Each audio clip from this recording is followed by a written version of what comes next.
بسم الله الرحمن الرحيم. عما يتساءلون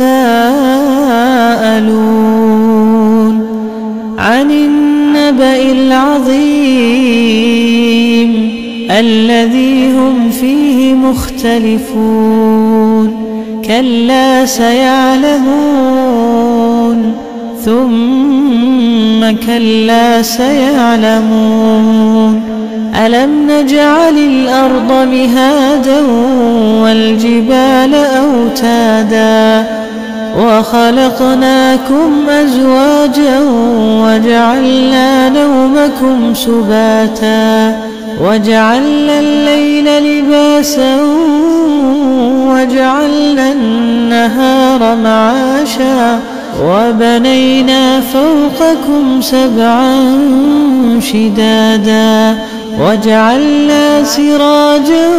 وهاجا وأنزلنا من المعصرات ماء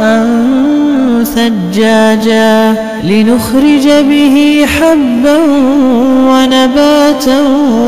وجنات ألفافا إن يوم الفصل كان ميقاتا يوم ينفخ في الصور فتأتون أفواجا وفتحت السماء فكانت أبوابا وسيرت الجبال فكانت سرابا إن جهنم كانت مرصادا للطاغين مآبا لابثين فيها أحقابا لا يذوقون فيها بردا ولا شرابا إلا حميما وغساقا جزاء وفاقا إنهم كانوا لا يرجون حسابا وكذبوا بآياتنا كذابا وكل شيء أحصيناه كتابا فذوقوا فلن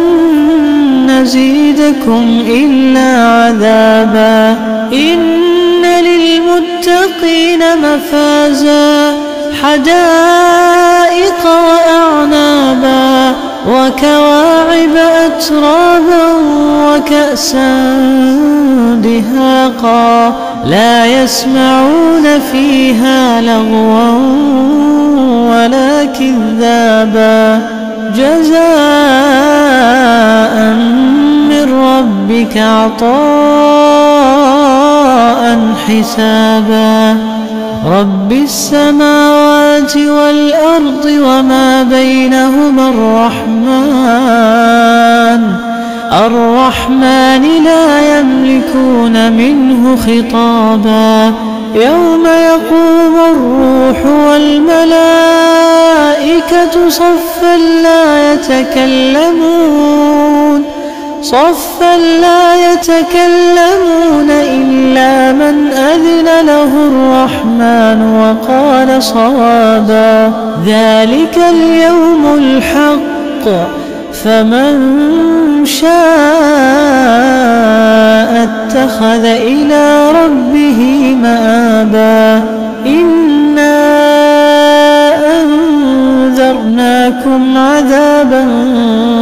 قريبا يوم ينظر المرء ما قدمت يداه ويقول الكافر يا ليتني كنت ترابا.